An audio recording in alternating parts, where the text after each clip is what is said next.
ব্যবসা উদ্যোগের আমরা তৃতীয় অধ্যায় আজকে খুব কম সময়ের মধ্যে হয়তো 15 মিনিটের মধ্যে শেষ করে ফেলবো। ঠিক আছে, আত্মকর্মসংস্থান হলো নিজের কাজের স্থান নিজেই ঠিক করা। বাংলাদেশের কৃষকরাই কি আত্মকর্মসংস্থানে নিয়োজিত। চুরি ডাকাতি এগুলো কিন্তু আমরা বন্ধ করতে পারি আত্মকর্মসংস্থানের মাধ্যমে। আমাদের আজকের টপিক আত্মকর্মসংস্থান বা ব্যবসায় উদ্যোগের যেই তৃতীয় অধ্যায়। ঠিক আছে, ব্যবসা উদ্যোগের আমরা তৃতীয় অধ্যায় আজকে খুব কম সময়ের মধ্যে হয়তো বেশিক্ষণ লাগবে না, 10-15 মিনিটের মধ্যে শেষ করে ফেলবো। ঠিক আছে, এখানে আপনার বুঝার কিছুই নাই, যদি একটু মাথা দিয়ে একবার রিডিং করেন তাহলেই আত্মকর্মসংস্থানের কিছু আপনি ভুলতে পারবেন না। ঠিক আছে, তাহলে চ্যাপ্টারের নাম কি? চ্যাপ্টারের নাম হলো আত্মকর্মসংস্থান। ঠিক আছে, সো এই যে আত্মকর্মসংস্থান, এখানে দেখেন তিনটা ওয়ার্ড আছে। আত্মকর্মসংস্থান, আত্ম মানে হলো নিজের বা নিজ, কর্ম হলো কাজ, সংস্থান হলো স্থান। ঠিক আছে, তো তার মানে নিজের কাজের স্থান। আত্মকর্মসংস্থান কি? আত্মকর্মসংস্থান হলো নিজের কাজের স্থান নিজেই ঠিক করা, বা নিজেই নিজের যে কাজের ক্ষেত্র, কাজের স্থান বা কাজ নিজেই সৃষ্টি করা, যেই কাজের মাধ্যমে করা হয় বা যে নিয়মে করা হয়, এটাই হলো কি আত্মকর্মসংস্থান। ঠিক আছে, এখন দেখেন বাংলাদেশ হলো একটা কৃষি নির্ভর দেশ। তো বাংলাদেশে যেই কৃষকগুলো কৃষিকাজ করে ওইগুলো বাজারে বিক্রি করে তাদের সংসার চালায়, তারা সবাই তাদের নিজের কর্মসংস্থান নিজেরাই সৃষ্টি করছে, কারণ তারা কৃষিকাজ করতেছে, ওইটা বিক্রি করে তারা কি তাদের যে টাকা ইনকাম করতেছে। তার মানে বাংলাদেশের কৃষকরাই কি আত্মকর্মসংস্থানে নিয়োজিত। এরপর দেখি বাংলাদেশ তো আপনারা জানেন যে একটা উন্নয়নশীল দেশ। তো আমাদের বইয়ে কিছু ইনফরমেশন আছে, আমাদের বইয়ে যে ইনফরমেশনগুলো আছে, বাংলাদেশের জনসংখ্যা লেখা আছে মনে হয় 16 কোটি সামথিং, কিন্তু আমাদের 2025 সালের যেই ডেটা, ওই 25 সালের ডেটা পরিসংখ্যান অনুযায়ী আমাদের বর্তমান জনসংখ্যা হলো 17.5 কোটি। ঠিক আছে, এরপর এইখানের প্রায় 60% মানুষ গ্রামে বসবাস করে। অন্যদিকে আমাদের বইয়ে লেখা আছে 80% মানুষ গ্রামে বসবাস করে। তো এগুলো হলো বইয়েরটা অনেক ব্যাকডেটেড, তো একটু মাথায় রাখবেন সব কিছু। এখন যে বললাম বাংলাদেশের মানুষ কৃষিকাজ করে বা এটাই তাদের আত্মকর্মসংস্থান, অধিকাংশ মানুষ কৃষিকাজ করে, এটা কেন বললাম? আসলে বাংলাদেশের যে জিডিপি বা জাতীয় অর্থনীতি, এই জাতীয় অর্থনীতিতে কৃষির কিন্তু অনেকটাই অবদান বেশি। কৃষির অবদান প্রায় 14.23%। ঠিক আছে, এখন এই কৃষির সাথে রিলেটেড অনেক কিছুর সাথেই, মানে আমরা যদি কৃষির সাথে রিলেটেড বাকি সব কিছুর চিন্তা করতে যাই, তাহলে এটা 70-80% চলে যাবে। কারণ এই যে কৃষি পণ্য, এই পণ্যের সাথেই বাকি সব শিল্প থেকে শুরু করে আপনার সেবা খাত সব কিছুই কিন্তু অলমোস্ট রিলেটেড। তবুও এটা হলো আমাদের কৃষিতে বাংলাদেশের যে অর্থনীতি, ওই অর্থনীতির অবদান হলো 14.23%। আর যে শিল্প খাত আছে, ওই শিল্প খাতে বাংলাদেশের শিল্প খাতের অবদান হলো বাংলাদেশের জাতীয় অর্থনীতিতে 33.66%। এবং সেবা খাত যেটা আছে, বা সেবা ডাক্তার আছে, ইঞ্জিনিয়ার আছে, বা এই টাইপের যেগুলো আছে, ওইগুলোতে হলো 52.11%। তো এগুলো হলো আমাদের বইয়ের ডেটা অনুযায়ী। ঠিক আছে, কিন্তু 2025 সালে বা যেই বর্তমান ডাটা, ওইটা অনুযায়ী সেবা খাতে হলো প্রায় 53%, শিল্প খাতে হলো 36%, কৃষি খাতে হলো 11%। কৃষি খাতে কমে গেছে, এখন মানুষ কৃষিকাজ তেমন একটা করতেছে না, মানুষ অন্য অন্য চাকরির দিকে বা ব্যবসার দিকে ঝুঁকতেছে। ঠিক আছে, তো বাংলাদেশে কিন্তু এই যে বললাম প্রায় 17.5 কোটি মানুষ, এই 17.5 কোটি মানুষের কারণে বা বাংলাদেশ কিন্তু অনেকটাই ছোট একটা দেশ, কিন্তু জনসংখ্যা দিয়ে দিয়ে বাংলাদেশ প্রায় পৃথিবীতে 8ম মেবি। তো এই যে এত বড় একটা জনসংখ্যা নিয়ে এত ছোট একটা দেশ, এখানে কিন্তু মানুষের যেই কাজের জায়গা বা কাজের ক্ষেত্র, এটা কিন্তু অনেকটাই কম। বাংলাদেশে ইন্ডাস্ট্রি আছে, এরপর বিভিন্ন ধরনের কাজের ক্ষেত্র আছে, কিন্তু এটা বাংলাদেশের যে জনসংখ্যা এটার জন্য উপযুক্ত নয়, বা এটার জন্য যে 17.5 কোটি, এটা সবাই কিন্তু আসলে চাকরি বাকরি করে না। দেশে বেকারের সমস্যা কিন্তু দিন দিন বেড়েই চলছে। সো এই যে বেকারের সমস্যা দিন দিন বেড়ে চলছে, এর একটা পারফেক্ট একটা সমাধান হতে পারে যে আত্মকর্মসংস্থান বা নিজেই নিজের কর্মসংস্থান সৃষ্টি করা। ঠিক আছে, এখন আমরা আসি যে আত্মকর্মসংস্থানের আসলে ধারণাটা কেন আসলো। তো আমরা কিন্তু অনেকেই আসি যে ব্যবসা করতে চাই। ব্যবসা কেন করব? কারণ আমরা আমাদের যে গোলামি টাইপের বা 9 to 5 যেই জব, ওই যে অফিসের একঘেয়েমি যে জব, ওইগুলো আমরা করতে চাই না। এই জন্যই আমাদের যে আত্মকর্মসংস্থানের ধারণা ওইটা আছে। সো এটা কিন্তু আত্মকর্মসংস্থান একটা আমাদের যে ব্যবসার সাথে রিলেটেড। কারণ যদি আপনি একটা মুদির দোকান দেন, বা হাঁস মুরগি পালন করেন, বা গরু পালন করেন, বা চাষাবাদ করেন, সব কিছুই কিন্তু আপনি ব্যবসার সাথে রিলেট করতে পারবেন। কারণ যে মুদির দোকান দিলেন, এটাতে আপনি একটা পারফেক্ট ব্যবসা, যেটা আপনি মূলধন বিনিয়োগ করলেন, এরপর ক্রয় বিক্রয় করলেন, লেনদেন করে আপনি কী করলেন? মুনাফা অর্জন করলেন। ঠিক আছে, তো এইগুলো হলো এই যে বললাম মুদির দোকান বা চাষাবাদ করা বা হাঁস মুরগি পালন করা, এগুলো কিন্তু আত্মকর্মসংস্থানের কিছু উদাহরণ হিসেবে আপনি লিখতে পারেন। ঠিক আছে, এখন আমরা আসি যে আত্মকর্মসংস্থান ও ব্যবসায়িক উদ্যোগের সাথে সম্পর্ক কি? এখন এই যে আত্মকর্মসংস্থান কি বললাম, আত্মকর্মসংস্থান হলো নিজেই নিজের যেই কাজের স্থান ওইটা সৃষ্টি করা।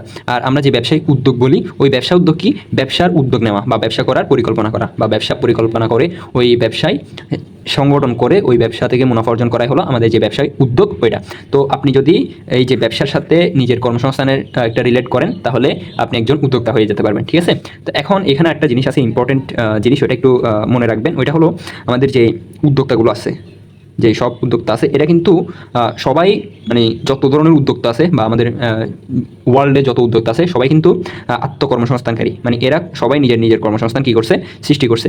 কিন্তু আমাদের যে সকল আত্মকর্মসংস্থান যারা সৃষ্টি করছে, সবাই কিন্তু কি নয়, উদ্যোক্তা নয়, ঠিক আছে? তো আমাদের একটা আছে, শিট আছে, ওইটা আপনাদের দিয়ে দিব, ওইটা আপনি ভালো করে পড়ে নেবেন, ঠিক আছে? আত্মকর্মসংস্থানকারী সবাই কি নয়, উদ্যোক্তা নয়, ঠিক আছে? উদ্যোক্তা আর আত্মকর্মসংস্থানকারীর মধ্যে একটু ডিফারেন্স আছে। এখন আমরা আসি যে আত্মকর্মসংস্থানটা কেন প্রয়োজন। আপনি আপনার কথা চিন্তা করেন, ঠিক আছে? আপনি জাস্ট রিয়েলাইজেশন করেন যে আত্মকর্মসংস্থানটা কেন প্রয়োজন। আমি আগেই বলছি, বাংলাদেশের জনসংখ্যা প্রায় এত পরিমাণে, জনসংখ্যা 17.5 কোটি বা প্রায় 20 কোটির কাছাকাছি কিন্তু মানুষের বাংলাদেশের জনসংখ্যা। তো এত জনসংখ্যার আপনি চাকরি কোথায় দিবেন?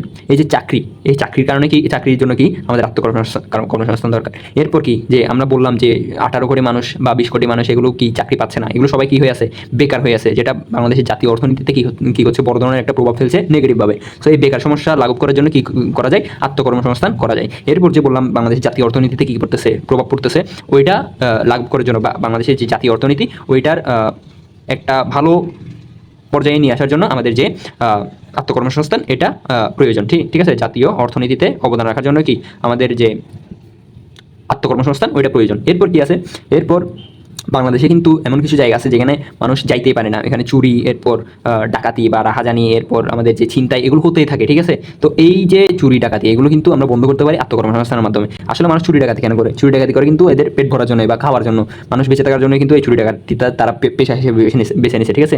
এবং তারা যদি ভালো একটা কর্মের জায়গা পায় বা কর্মসংস্থান পায়, তাহলে কিন্তু তারা আর চুরি চামারি এগুলো কিছু করবেন না, ঠিক আছে? এখন আপনি যদি আত্মকর্মসংস্থান করেন এবং এর ফলে যদি আপনি আপনার ব্যবসাকে ভালো একটা পজিশনে নিয়ে আসতে পারেন, তাহলে আপনার কিন্তু সোশ্যাল রেসপেক্ট বা যে সামাজিক যে মর্যাদা ওইটা কিন্তু বেড়ে যাবে অনেকটাই। এরপর কি, এই আত্মকর্মসংস্থানের মাধ্যমে আপনি কিন্তু নিজের দক্ষতা বাড়াতে পারবেন। ধরেন আপনি কি করলেন, একটা কি দিলেন, ধরেন মুদির দোকান দিলেন। এখন এই যে মুদির দোকান দিলেন, এই মুদির দোকানের মাধ্যমে আপনি আপনার দোকানের যে হিসাব থেকে শুরু করে এটার প্রোডাক্টের সোর্সিং, কীভাবে মানুষকে আপনি মোটিভেট করবেন যে আপনার প্রোডাক্ট নেওয়ার জন্য, কীভাবে মানুষকে আপনি কি আপনার ব্যবসার দিকে টানবেন, বা কাস্টমারকে আপনি কীভাবে আপনি আপনার প্রোডাক্ট নেওয়ার জন্য তাদেরকে বুঝাবেন। তো এই যে এত কিছু, এগুলো সবগুলোর কিন্তু আপনি যে দক্ষতা, আপনার যে নিজের একটা স্পেসিফিক পেশায় আপনার যে দক্ষতা, ওই দক্ষতাটা বাড়ায় কিন্তু আত্মকর্মসংস্থানের মাধ্যমে। এভাবে অনেক কিছুই এই যে আত্মকর্মসংস্থানের মাধ্যমে হয়। এগুলো আপনি বাকিটা শীট থেকে দেখে নেবেন। তো এখানের মধ্যে আরও কিছু আমি বলে রাখতেছি, যে এই যে বললাম চুরি ডাকাতি, এটা অপরাধ জগৎ, এই অপরাধ জগৎ থেকে আপনি কি বের হয়ে আসতে পারবেন। এরপর আমাদের একটা স্বাধীন পেশা হবে, ওই যে বললাম আপনি কি করবেন না, গোলামি করবেন না, তো আপনি একটা স্বাধীন পেশার মালিক হলেন। এরপর আসে যে আরেকটা পার্টে আসি আমরা, ওইটা হলো যে আসলে বাংলাদেশে যে আত্মকর্মসংস্থান এটার উপযুক্ত ক্ষেত্রগুলো কী কী, বাংলাদেশের ক্ষেত্র বা কোন কোন সেক্টরে আপনি আপনার আত্মকর্মসংস্থানটা কী করতে পারবেন, সৃষ্টি করতে পারবেন। এখন আপনি জাস্ট চিন্তা করেন, বাংলাদেশকে বলছি আমরা যে কৃষি নির্ভর একটা দেশ, বা বাংলাদেশের একটা বৃহৎ পরিমাণের একটা অ্যামাউন্ট মানুষ এখনও কৃষির সাথে রিলেটেড। তো আপনি কী করতে পারবেন, আপনি কৃষি কাজ করতে পারবেন, কৃষি কাজ করতে পারবেন। এরপর কি, আপনি হাঁস মুরগি পালতে পারবেন। এরপর কি, আপনি গরুর খামার করতে পারবেন। এরপর কি, এইভাবে আপনি মাছের খামার করতে পারবেন, আপনি ভেড়া বা ছাগলের খামার করতে পারবেন, আপনি মাশরুম চাষ করতে পারবেন। আপনি এরপর এখন কিছু আরও ইউনিক টাইপের জিনিস আছে যেগুলোর ডিমান্ড অনেক বেশি, যেমন লাল আটা, এরপর ফাইবারযুক্ত লাল চাল। তো এই যে এগুলো কিন্তু কিছু ইউনিক আইডিয়া। এরপর অনেকেই আছে যে বিভিন্ন ধরনের কারিগরি শিক্ষা গ্রহণ করে, এরপর বিভিন্ন ধরনের যে ইঞ্জিনিয়ারিং ওয়ার্কশপ দেয়, বা বিভিন্ন ধরনের গাড়ি ঠিক করার দোকান দেয়, এরপর কম্পিউটার অপারেটরের দোকান দেয়। এরকম অনেক কিছুই যে আপনি সেক্টর আছে যেগুলোতে আপনি কিন্তু বিনিয়োগ করতে পারবেন, বা একটা আপনার কর্মসংস্থান সৃষ্টি করতে পারবেন। এরপর বাংলাদেশে কিন্তু একটা হিউজ পরিমাণের চামড়ার একটা মার্কেট আছে। সো আপনি চামড়া শিল্পেরও যে চামড়ার জুতা বা ব্যাগ, এগুলো একদম জিনিসটা তৈরি করতে পারবেন, যেগুলোর ডিমান্ড বাংলাদেশে না, শুধু বাংলাদেশে না, এটা পৃথিবীতে অনেক বেশি পরিমাণে। আর বাংলাদেশে কিন্তু অনেক ওয়েস্টেজ প্লাস্টিক আছে। আপনি কিন্তু এই প্লাস্টিকগুলোকে ছোটো ছোটো টুকরা করে এইগুলো একটা প্রসেসের মাধ্যমে আপনি কিন্তু একটু কী করতে পারবেন, যে বিদেশের মাটিতে রপ্তানি করতে পারবেন। এটা কিন্তু অনেক বড় একটা মার্কেট। এরপর আসি যে আত্মকর্মসংস্থানের এই যে বললাম ক্ষেত্রগুলো বা সেক্টর, এই সেক্টরগুলো আপনি সিলেক্ট করবেন কেন? মানে ধরেন এতগুলো তো আছে, কিন্তু আপনি সবগুলোতে তো বিনিয়োগ করতে পারবেন না। আপনি একটা নিজের জন্য সেক্টর সিলেক্ট করতে পারবেন, ওইটা কি করবেন, ওইটাই আপনি নিজের কর্মসংস্থান বা নিজের জন্য সিলেক্ট করে এবং ওইটাতেই বিনিয়োগ করা শুরু করবেন, ঠিক আছে? এখন এটা কীভাবে শুরু করবেন? এটা শুরু করার জন্য আপনাকে ফার্স্টেই যেটা নির্বাচন করতে হবে ওইটা হলো সঠিক প্রোডাক্ট। আপনি যদি প্রোডাক্টই নির্বাচন করতে না পারেন তাহলে আপনি এটা কখনোই শুরু করতে পারবেন না। আপনার আশেপাশে যে সহজলভ্যতা, ওই সহজলভ্যতা অনুযায়ী বা আপনার আশেপাশে যা পাওয়া যাচ্ছে ওই পরিবেশের উপর ডিপেন্ড করে আপনি কী করবেন, প্রোডাক্ট নির্বাচন করবেন বা প্রোডাক্ট সিলেক্ট করবেন। এরপর কী করবেন, এরপর আপনার একটা কী লাগবে, ক্যাপিটাল বা মূলধন লাগবে, ঠিক আছে? এই মূলধনটা আপনি ব্যবস্থা করবেন। এরপর 3 নম্বরে কী করবেন, 3 নম্বরে করবেন হলো আপনার যে প্রোডাক্টের, এই যে প্রোডাক্টটাকে সিলেক্ট করবেন। এখন এই প্রোডাক্ট মানুষ চাইছে কিনা, বা মানুষ এই প্রোডাক্টটা কিনতেছে কিনা, বা মানুষের এই প্রোডাক্টের প্রয়োজন কিনা, বা এই প্রোডাক্টের কি ডিমান্ড বা চাহিদা, এই চাহিদাটা আপনি কী করবেন, বিবেচনা করবেন। মানুষের চাহিদাটা আপনি একটু রিসার্চ করে দেখবেন আসলে এই প্রোডাক্টের প্রতি আপনার আশেপাশের মানুষের বা আপনি যাদের কাছে বিক্রি করতে চাচ্ছেন তাদের পর্যাপ্ত পরিমাণে ডিমান্ড আছে কিনা। এখন আপনি তো ধরেন আপনার কাছে টাকাও আছে, আপনি প্রোডাক্টও সিলেক্ট করলেন, মানুষ এটা অনেক বেশি চাইছেও, কিন্তু এখন আপনি ধুম করে তো মার্কেটে নেমে যেতে পারবেন না। এখানে কিছু আপনার অভিজ্ঞতা বা আপনার কিছু নলেজ লাগবে বা শিক্ষা লাগবে। কারণ আপনি ধরেন প্রপার একটা ব্যবসায়িক নলেজ ছাড়াই আপনি ধুম করে মার্কেটে নেমে গেলেন, তাহলে তো এটা আপনি লস করার সম্ভাবনা অনেকটাই বেড়ে যাবে। কারণ এখানে কিছু সেক্টর আছে মার্কেটিংয়ের, অপারেশনের, এগুলো কিছু সেক্টর আছে যেগুলো আপনার অবশ্যই জানতে হবে। সো এই যে জিনিসগুলো, এগুলো নলেজ সম্পর্কে আপনার একটু ধারণা থাকতে হবে। এরপর কি, এরপর ধরেন নিজের যে উইকনেস বা আপনি কোন জিনিসে সহজেই আপনি কী করেন, মানে আপনার মোটিভেশন হারাই ফেলেন, ওইটা আপনার খুঁজে বের করতে হবে এবং ওইটা কীভাবে আপনি রিমুভ করতে পারবেন ওইটা বিবেচনা করতে হবে এবং ওইটা বের করতে হবে। এরপর কি, আপনার আশেপাশে যারা মানুষ আছে তাদের সহযোগিতা নিতে হবে। আপনি কিন্তু একটা প্রোডাক্ট নিয়ে বিজনেস করতেছেন, আপনার কিন্তু ফার্স্ট কাস্টমার হবে আপনার আশেপাশে যে মানুষগুলো আছে। সো ওইগুলোই, ওরাই কিন্তু আপনার ফার্স্ট কাস্টমার হবে। তাই ওদেরকে আপনার নোটিফাই করতে হবে এবং ওদেরকে জানাতে হবে যে আপনি একটা কী করতেছেন, ব্যবসা করতেছেন। এখন আপনি যদি একাই শুরু করেন তাহলে তো ভালো। আবার যদি আপনি ধরেন যে আপনার মানুষ লাগবে বা অন্য কিছু কর্মী লাগবে, ওই কর্মীদের জন্য আপনি একদম বেস্ট, একদম পারফেক্ট দক্ষ কর্মী নির্বাচন কিন্তু আপনার করতে জানতে হবে। এরপর কি, উপযুক্ত স্থান নির্বাচন করতে হবে। স্থান নির্বাচন কেন, আপনি ধরেন এমন একটা স্থান নির্বাচন করলেন যেখানে ধরেন আপনি কী করবেন, আপনি লাল চাল উৎপাদন করবেন। এখন আপনি ঢাকায় কী করলেন, আপনি একটা জমি নিলেন। এখন ঢাকার জমিতে তো আপনি লাল চালটা উৎপাদন করতে পারবেন না, এই জন্য আপনার উপযুক্ত একটা স্থান কী করতে হবে, সিলেক্ট করতে হবে। এরপর কি আছে, এরপর হলো আমাদের যে টেকনোলজি, এই টেকনোলজির আপনার একদম বেস্ট ব্যবহারটা করতে হবে। কারণ এখন কিন্তু ফেসবুক মার্কেট বা যে গুগলের মার্কেট, এইটার কিন্তু অনেকটাই বড় একটা মার্কেট আছে। সো আপনি এইটা সম্বন্ধে একটু জানার ট্রাই করবেন। এই যে এইসব কিছু এবং আরও কিছু সেক্টর আছে, যে আরও কিছু আমাদের যে উপায় আছে যেগুলোর মাধ্যমে আপনি আপনার সঠিক কর্মসংস্থানটা কী করতে পারবেন, নির্বাচন করতে পারবেন। এরপর যে এখন আপনি ধরেন নিজে একটা আত্মকর্মসংস্থান করে ফেললেন। এখন আপনার আশেপাশের অনেক কিন্তু বেকার যুবক আছে বা বেকার যারা মানুষ আছে যারা কিন্তু কাজবাজ কিছু করতেছে না। তো তাদেরকে কীভাবে আপনি মোটিভেট করবেন, বা আমাদের যে আশেপাশের মানুষ আছে তাদেরকে যে মোটিভেট করবেন যে আপনি কী হন, আপনি একজন আত্মকর্মসংস্থানকারী হন।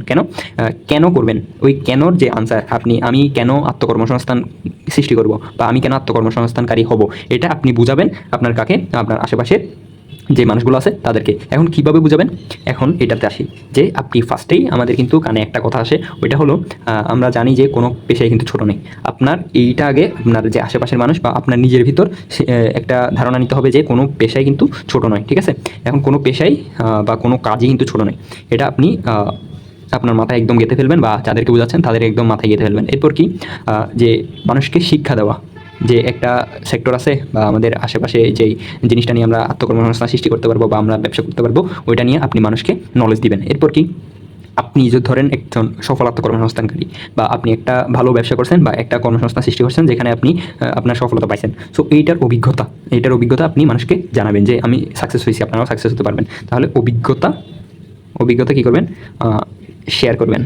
এরপর কি, আমাদের যে অনেক স্টুডেন্ট আছে যারা 9-10 পর্যন্ত পড়ে, এরপর আর কি পড়ালেখা তাদের কন্টিনিউ করা পসিবল হয়ে ওঠে না। তো তাদেরকে বিভিন্ন কারিগরি বিষয়ে প্রশিক্ষণ দেওয়া যায়। সো ওই কারিগরি প্রশিক্ষণ, এটা কিন্তু আমাদের আত্মকর্মসংস্থানের জন্য একটা খুবই মোটিভেটেড একটা বিষয়। আপনি যদি একটা কাজ পারেন, ওইটা দিয়ে আপনি কাজের সেক্টর সৃষ্টি করে ফেলতে পারবেন। এরপর কি, আমাদের যে সাকসেসফুল অন্টারপ্রেনারগুলো আছে বা সাকসেসফুল যে উদ্যোক্তাগুলো আছে, এদেরকে কিন্তু আমরা একটা অনুষ্ঠান, বিভিন্ন ধরনের আমাদের সমাজে অনুষ্ঠান হয়ে থাকে, সামাজিক অনুষ্ঠান। সো ওই যে সাকসেসফুল অন্টারপ্রেনার আছে, এদেরকে কিন্তু আমরা বিভিন্ন ধরনের প্রাইজ দিতে পারি, যাতে মানুষ দেখে এবং তাদের কাছ থেকে যে এই লোভে, যে সম্মান পাওয়ার লোভে বা যে প্রাইজ পাওয়ার লোভে মানুষ কিন্তু আত্মকর্মসংস্থানে লোভী হয়ে যেতে পারে বা আত্মকর্মসংস্থানকারী হয়ে যেতে পারে, ঠিক আছে? এরপর কি আছে, এরপর আছে হলো আমাদের যে আত্মকর্মসংস্থান। এই আত্মকর্মসংস্থানে প্রশিক্ষণের প্রয়োজনীয়তাটা কি, বা একজন মানুষকে আপনি কেন প্রশিক্ষণ দিবেন যে তার আত্মকর্মসংস্থান সৃষ্টি করার জন্য। তো এইটা আপনার জাস্ট এটা পড়াতে হবে না, এটা আপনি বুঝে নেন যে কেন একজন মানুষকে আপনি প্রশিক্ষণ দিবেন। আপনি ধরেন একজনকে প্রশিক্ষণ দিলেন এবং আরেকজনকে প্রশিক্ষণ দিলেন না। ফর এক্সাম্পল, আপনি একটা কোচিং করতেছেন, আরেকজন হলো কোচিং করতেছে না, দুইজনের কিন্তু ফলাফল অন্যরকম হবে বা ভিন্ন হবে। ধরেন আপনি পড়ালেখা করতেছেন, আরেকজন আপনার চাচাতো ভাই বা আপনার একজন বন্ধু পড়ালেখা করতেছে না, সে হেলায় দোলায় দিন কাল পার করে দিচ্ছে। তো তার লাইফ, যে তার পরবর্তী লাইফ লাইন, এরপর আপনার লাইফ লাইন, ওইটা কিন্তু সম্পূর্ণ আলাদা হবে। তো আপনার দক্ষতা সৃষ্টির জন্য আপনি একটা কাজ করবেন, যে কর্মসংস্থান সৃষ্টি করবেন, ওইখানে কিন্তু আপনার একটা দক্ষতা প্রয়োজন। ওই দক্ষতাটা সৃষ্টির জন্য কী করবেন, কী দরকার, অবশ্যই প্রশিক্ষণ দরকার। এরপর কি, নৈতিকতা বলতে কিছু একটা জিনিস আছে যেগুলো মানুষকে শেখাতে হয়। যেমন আমাদের সমাজের প্রতি নৈতিক হতে হবে এবং আমাদের আশেপাশের যে পরিবেশ, ওই পরিবেশকে রক্ষা করতে হবে আমাদের কর্মসংস্থান সৃষ্টির ক্ষেত্রে। সো এই যে কিছু আমরা বললাম যে কিছু সেক্টর, ওই সেক্টরগুলো এরপর আমাদের কীভাবে অপচয় কমাতে পারি, কীভাবে আমাদের দুর্ঘটনা কমাতে পারি, এইগুলো এরপর কীভাবে আপনি অন্যদের থেকে সাহায্য নেবেন এবং মানুষকে মোটিভেট করবেন বা মানুষকে আপনি মার্কেটিংয়ের মাধ্যমে আপনার কাছে নিয়ে আসবেন। সো এইগুলো হলো যে আপনি যদি প্রশিক্ষণে সহায়তা দেন তাহলেই অবশ্যই আপনি আত্মকর্মসংস্থানে সবচেয়ে বেস্ট আউটপুটটা পাবেন। এরপর আমরা যে বলছি হাঁস মুরগি পালন, এরপর গরু ছাগল বা কৃষিকাজ, এখানে কিন্তু আপনি প্রশিক্ষণ ছাড়া কখনোই মার্কেটে নামতে পারবেন না বা আপনি একটা কর্মক্ষেত্র কী করতে পারবেন না, সৃষ্টি করতে পারবেন না। ঠিক আছে, এখন আমরা আসি যে আমাদের কিছু অর্গানাইজেশন আছে।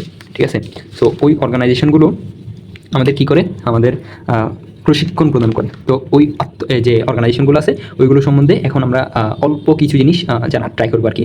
তো এইখানে আমাদের ফার্স্টেই আছে যে BIM বা বাংলাদেশ ইনস্টিটিউট অফ ম্যানেজমেন্ট। ঠিক আছে, তো এটা কিন্তু বাংলাদেশের একটা খুবই রিনাউন্ড, মানে এটা বাংলাদেশের মানুষ খুব ভালোভাবে জানে, যে যারা বিভিন্ন ধরনের প্রশিক্ষণ নিয়ে থাকে। তো এটা হলো আমাদের যে শিল্প মন্ত্রণালয়, ওই শিল্প মন্ত্রণালয়ের অধীনে একটা সরকারি একটা প্রতিষ্ঠান, যেখানে সরকারের অধীনে শিল্প মন্ত্রণালয়ের অধীনে নির্দিষ্ট একটা ফি এর মাধ্যমে এই কর্মসংস্থানের যে প্রশিক্ষণগুলো, ওই প্রশিক্ষণগুলো দেওয়া হয়ে থাকে। তাহলে এটা কি, এটা হলো বাংলাদেশ ইনস্টিটিউট অফ ম্যানেজমেন্ট। ঠিক আছে, এরপর আরেকটা আছে, ওইটা হলো মহিলা বিষয়ক মন্ত্রণালয়। তো এটা একটা পুরাই মন্ত্রণালয়। ঠিক আছে, মানে একটা মন্ত্রীর অধীনে আর কি।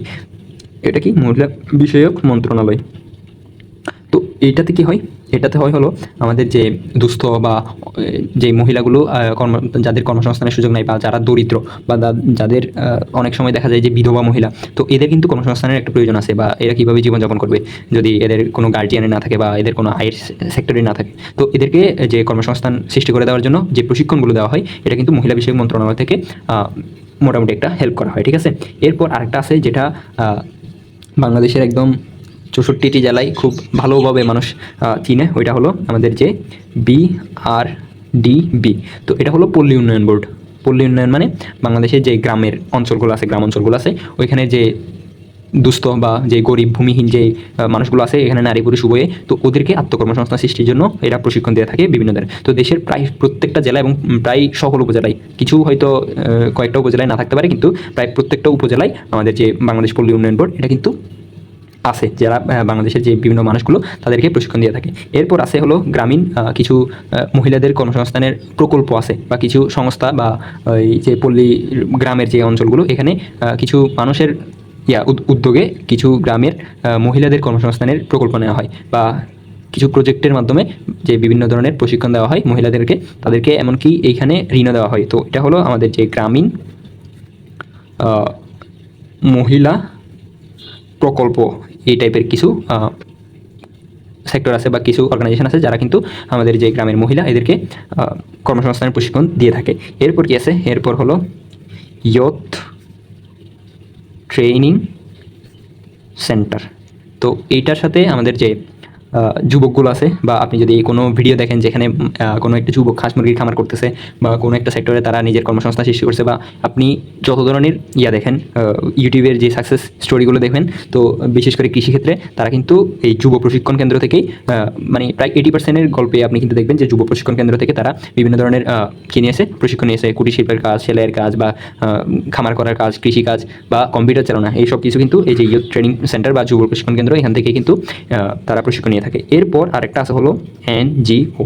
এই এনজিওগুলোর সাথে আপনি অবশ্যই পরিচিত, কারণ এখানের মধ্যে আছে ব্র্যাক আছে, এরপর গ্রামীণ ব্যাংকের কিছু অধীনস্থ কিছু প্রশিক্ষণ কেন্দ্র আছে, আহসানিয়া মিশন আছে, প্রশিক্ষণ আছে। তো এগুলো কিন্তু আপনি যদি রুরাল এরিয়ায় হন তাহলে আপনি আপনার আশেপাশে কিন্তু এই যে এনজিওগুলো বা নন গভর্নমেন্ট অর্গানাইজেশন, যেগুলো বাংলাদেশেরও কিছু অর্গানাইজেশন আছে এবং বাইরের কিছু অর্গানাইজেশন আছে, যারা কিন্তু যে বেকার যুব সমাজ বা বেকার নরনারী যারা আছে তাদেরকে প্রশিক্ষণ দেওয়া থাকে এবং তাদেরকে এমনকি এখান থেকে লোনও দেওয়া হয় যে তাদের কর্মসংস্থান সৃষ্টি করার জন্য।